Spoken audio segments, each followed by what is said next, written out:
ओम नमो भगवते वासुदेवाय नमः। ओम नमो भगवते वासुदेवाय नमः। आप सभी भक्तजनों का मेरे चैनल शिव की पूजा में स्वागत है। आज हम करेंगे 32 पूर्णिमा व्रत कथा। सौभाग्य की प्राप्ति के लिए स्त्रियों को 32 पूर्णिमा व्रत करना चाहिए। इस व्रत को करने से स्त्रियों को सौभाग्य की प्राप्ति होती है और यह व्रत अत्यंत सौभाग्य देने वाला और भगवान शिव के प्रति भक्ति को बढ़ाने वाला है। 32 पूर्णिमा व्रत के लिए क्या पूजन सामग्री चाहिए, पहले इसके बारे में बात करते हैं।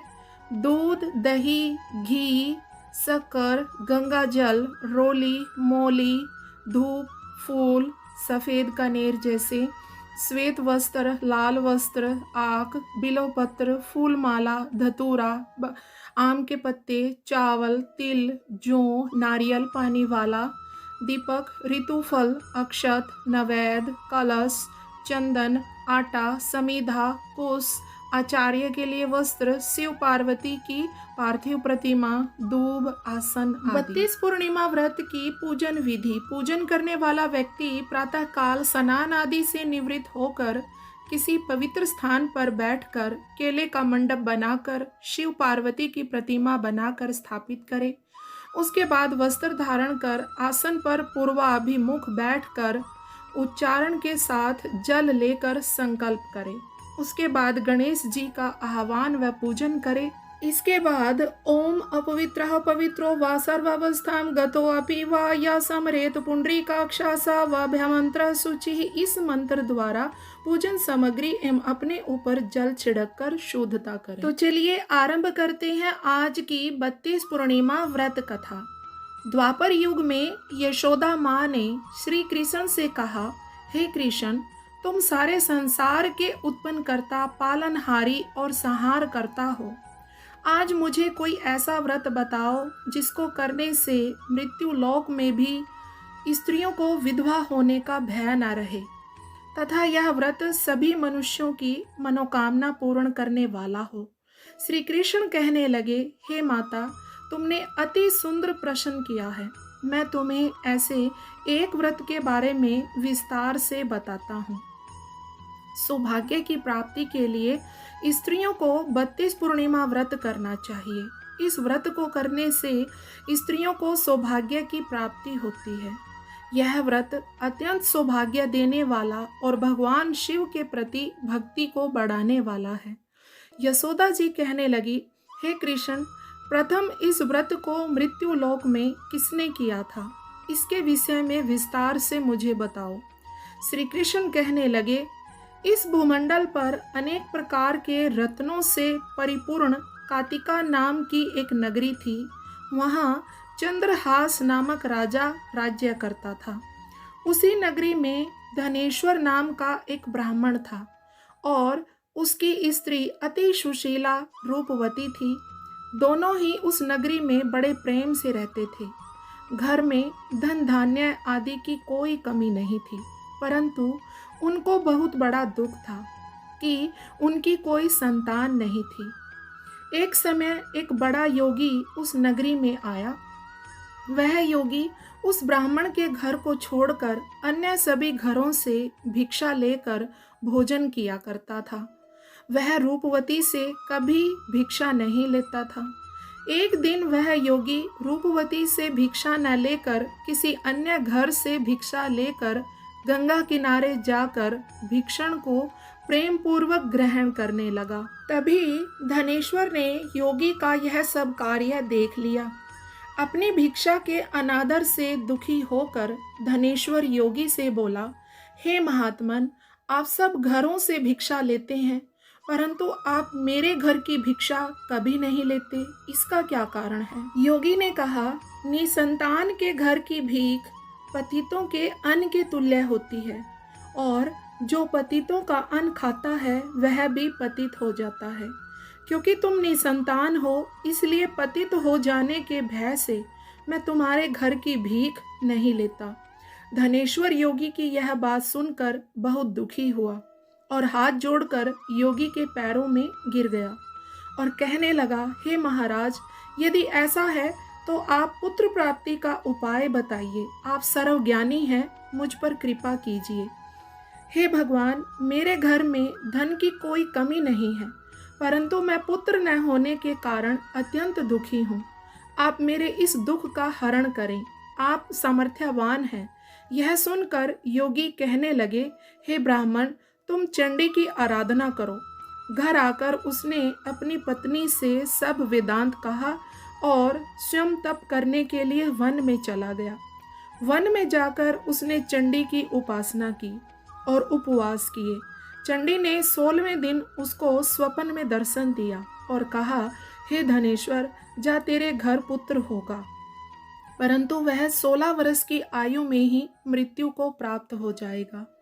यदि तुम दोनों पति पत्नी 32 पूर्णमासियों का व्रत विधि पूर्वक करोगे तो वह दीर्घायु हो जाएगा। जितनी तुम्हारी सामर्थ्य हो, आटे के दिए बनाकर शिवजी भगवान का पूजन करना, परंतु पूर्णमासी के व्रत 32 होने चाहिए। प्रातः काल होने पर इस स्थान के समीप तुम्हें आम का वृक्ष दिखाई देगा। उस पर चढ़कर तुम एक फल तोड़कर शीघ्र ही अपने घर चले जाना और अपनी पत्नी से सब वेदांत कहना। ऋतु स्नान के पश्चात वह स्वच्छ होकर श्री शंकर भगवान का ध्यान करके उस फल को खा लेगी। शंकर भगवान की कृपा से उसको गर्भ हो जाएगा। जब वह ब्राह्मण प्रातःकाल उठा तो उसने एक स्थान के पास ही आम का वृक्ष देखा, जिस पर एक अत्यंत सुंदर आम का फल लगा हुआ था। उस ब्राह्मण ने उस आम के वृक्ष पर चढ़कर फल को तोड़ने का प्रयत्न किया, परंतु वृक्ष पर कई बार प्रयत्न करने पर भी वह चढ़ नहीं पाया। तब उस ब्राह्मण को बहुत चिंता हुई। तब विघ्न विनाशन श्री गणेश भगवान की वंदना करने लगा। हे दयानिधे, अपने भक्तों के विघ्नों का नाश करके उनके मंगल कार्य को करने वाले, दुष्टों का नाश करने वाले, रिद्धि सिद्धि प्रदान करने वाले, आप मुझ पर कृपा करके इतना बल दें कि मैं अपने मनोरथ को पूरा कर सकूं। इस प्रकार गणेश जी की प्रार्थना करने पर उनकी कृपा से धनेश्वर वृक्ष पर चढ़ गया और उसने सुंदर आम के फल को तोड़ लिया। और धनेश्वर ने सोचा, जो वरदान से फल मिला था वो यही है और कोई फल तो दिखाई नहीं दे रहा। उस धनेश्वर ब्राह्मण ने जल्दी से घर जाकर अपनी पत्नी को वह फल दे दिया और उसकी पत्नी ने अपने पति के कहे अनुसार उस फल को खा लिया और वह गर्भवती हो गई। देवी जी की असीम कृपा से उसे एक अत्यंत सुंदर पुत्र उत्पन्न हुआ, जिसका नाम उन्होंने देवीदास रखा। माता पिता के हर्ष और शोक के साथ वह बालक शुक्ल पक्ष के चंद्रमा की भांति वह बालक अपने पिता के घर में बड़ा होने लगा। भवानी की कृपा से वह बालक बहुत ही सुंदर, सुशील, विद्या पढ़ने में बहुत ही निपुण हो गया। दुर्गा जी की आज्ञा अनुसार उसके पिताजी ने 32 पूर्णमासी का व्रत रखना आरंभ कर दिया, जिससे उसका पुत्र बड़ी आयु वाला हो। 16वां वर्ष लगते ही देवीदास के माता पिता को बड़ी चिंता हो गई कि कहीं उनके पुत्र की इस वर्ष मृत्यु न हो जाए। इसलिए उन्होंने अपने मन में विचार किया कि यदि यह दुर्घटना उनके सामने हो गई तो वे कैसे सहन करेंगे। इसलिए उन्होंने देवीदास की माँ को बुलाया और कहा, हमारी एक बहुत बड़ी इच्छा है कि देवीदास 1 वर्ष तक काशी में जाकर विद्या अध्ययन करे और उसको अकेला भी नहीं छोड़ना चाहिए, इसलिए साथ में तुम चले जाओ और 1 वर्ष के पश्चात उसको वापस ले आना। सब प्रबंध करके उसके माता पिता ने काशी जाने के लिए देवीदास को एक घोड़े पर बिठाकर उसके मामा के साथ भेज दिया, परंतु यह बात उसके मामा या किसी और से नहीं बताई। धनेश्वर तथा उसकी पत्नी ने अपने पुत्र की मंगल कामना तथा दीर्घायु के लिए भगवती दुर्गा की आराधना और पूर्णमासियों का व्रत करना आरंभ कर दिया। इस प्रकार बराबर 32 पूर्णमासी के व्रत को उन्होंने पूरा किया। कुछ समय पश्चात एक दिन वह मामा और भांजा मार्ग में रात बिताने के लिए किसी गांव में ठहरे हुए थे। उस दिन उस गांव में ब्राह्मण की अत्यंत सुंदर, सुशीला और गुणवती कन्या का विवाह होने वाला था। जिस धर्मशाला के अंदर वर और उसकी बारात ठहरी हुई थी, उसी धर्मशाला में देवीदास और उसके मामा भी ठहरे हुए थे। संयोगवश कन्या को तेल आदि चढ़ाकर मंडप आदि का कार्य किया गया, तो लगन के समय वर को धनुर्वात हो गया। इसलिए वर के पिता ने अपने कुटुंबियों से विमर्श करके निश्चय किया कि यह देवीदास मेरे पुत्र जैसा ही सुंदर है, मैं उसके साथ ही लगन करवा दूं और बाद में विवाह के अन्य कार्य मेरे लड़के के साथ हो जाएंगे। ऐसा सोचकर देवीदास के मामा से जाकर बोला कि तुम थोड़ी देर के लिए अपना भांजा हमें दे दो, जिससे विवाह के लगन का सब कार्य सुचारू रूप से हो सके। तब देवीदास का मामा कहने लगा, जो कुछ भी वधू पक्ष से कन्यादान के समय वर को मिले वह सब हमें दे दिया जाए, तो मेरा भांजा इस बारात का दूल्हा बन जाएगा। यह बात वर के पिता के स्वीकार कर लेने पर उसने अपना भांजा वर बनने के लिए भेज दिया और उसके साथ सब विवाह कार्य विधि पूर्वक संपन्न हो गया। पत्नी के साथ वह भोजन करने लगा तो अपने मन में सोचने लगा कि न जाने यह किसकी स्त्री होगी, और वह एकांत में यह सोच कर दुखी होने लगा और उसकी आंखों में आंसू भी आ गए।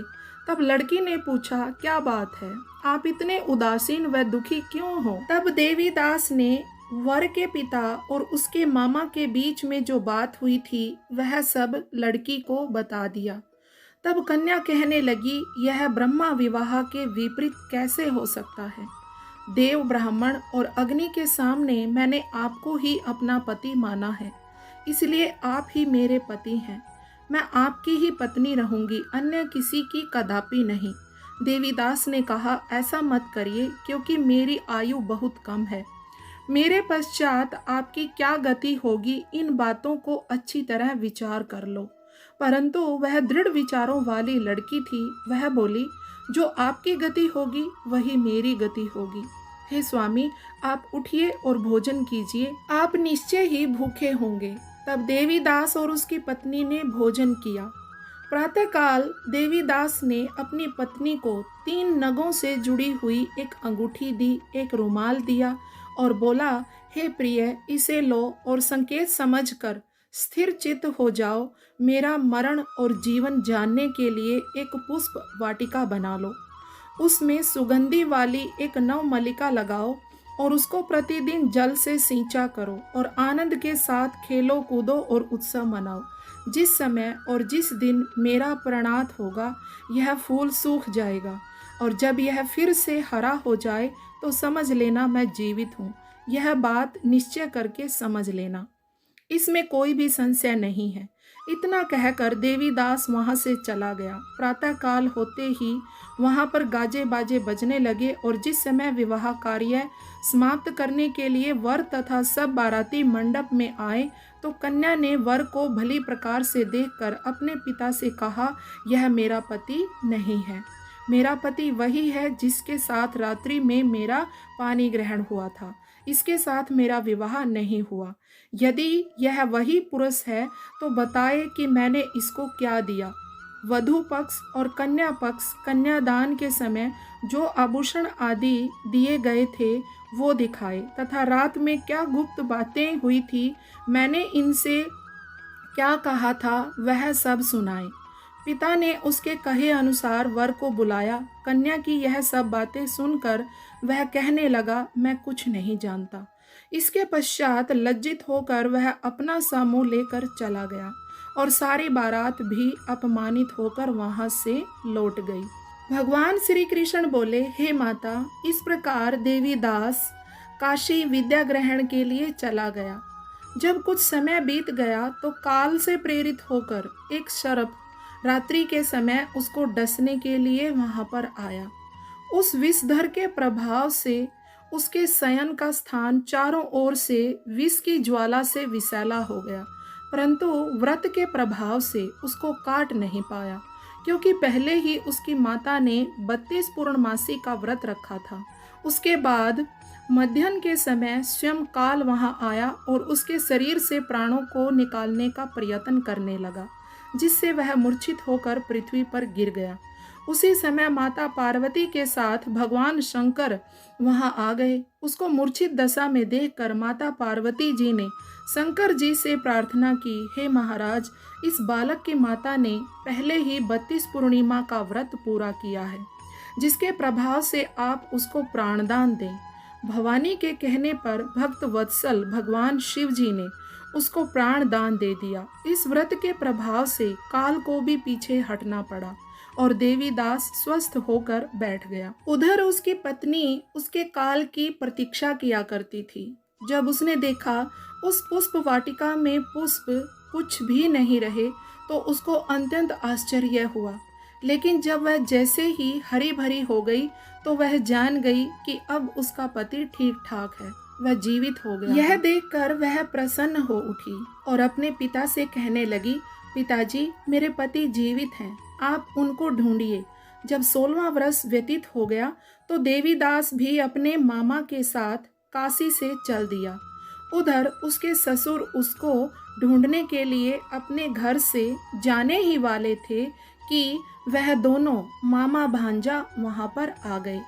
उनको आया हुआ देखकर उनके ससुर को बहुत प्रसन्नता हुई और वह उन्हें अपने घर ले गए। उस समय नगर के निवासी भी वहां इकट्ठे हो गए और सब ने निश्चय किया कि अवश्य ही इस बालक के साथ कन्या का विवाह हुआ था।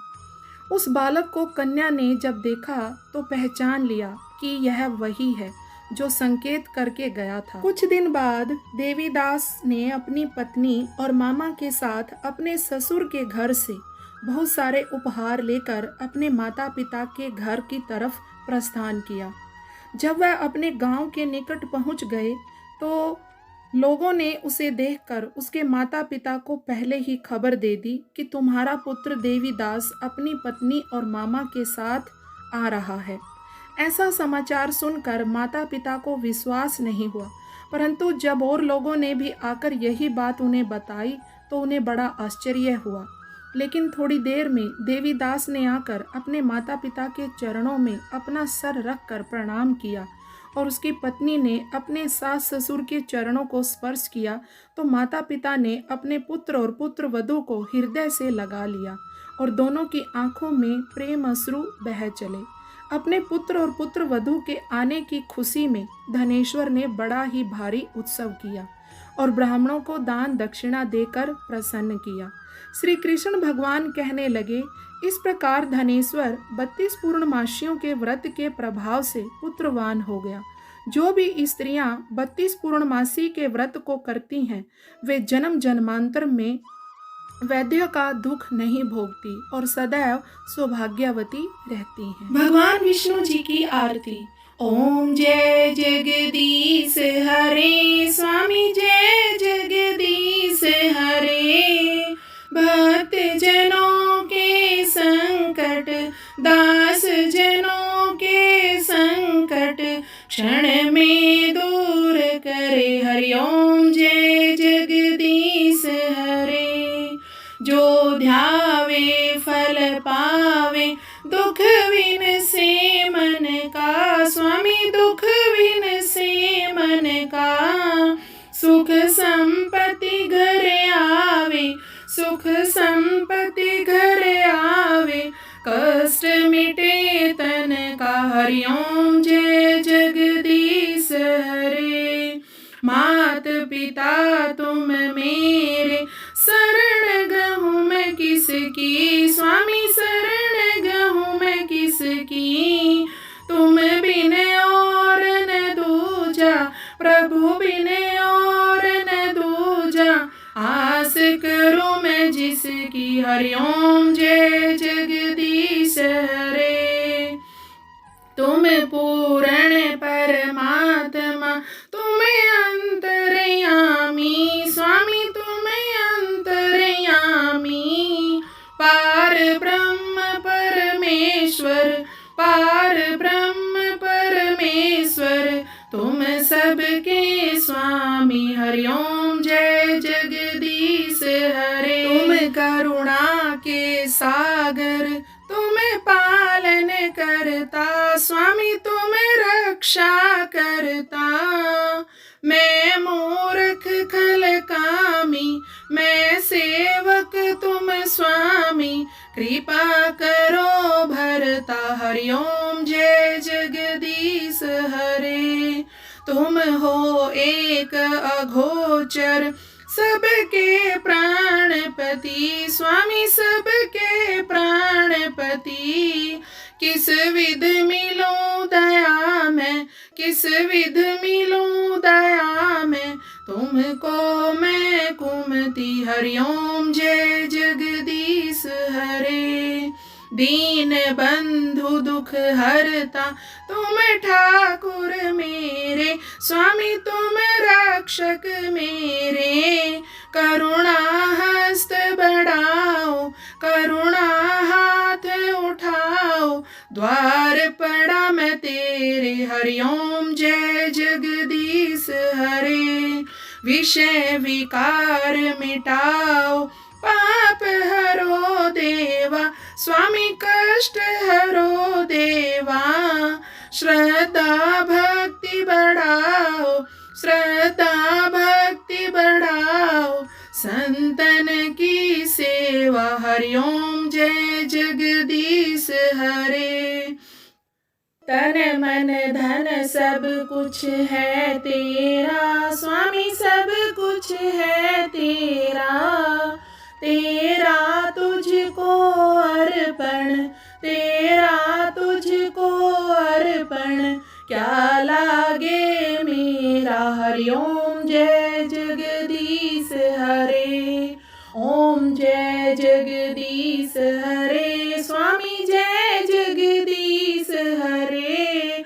भक्त जनों के संकट, दास जनों के संकट, क्षण में दूर करे हरिओम जय जगदीश हरे। 32 पूर्णिमा व्रत में हमें विष्णु जी की आरती के साथ साथ भोलेनाथ बाबा की भी आरती अवश्य करनी है। भोलेनाथ बाबा की आरती का मैं फोटो डाल दूंगी इस वीडियो में, आप उसे वीडियो को रोक कर पढ़ सकते हैं, नहीं तो वीडियो बहुत ज्यादा लंबा हो जाएगा। जो भी व्यक्ति इस कथा को सुनता और दूसरों को सुनाता है, उस व्यक्ति की मनवांछित इच्छा पूर्ण होती है और उसका जीवन खुशियों से भर जाता है। भगवान विष्णु, बाबा भोलेनाथ, भगवान कृष्णा आप सभी लोगों की मनोवांछित इच्छा पूर्ण करे। इसी के साथ विदा लेती हूँ। श्री शिवाय नमस्तुभ्यम। हर हर महादेव। ओम नमः शिवाय।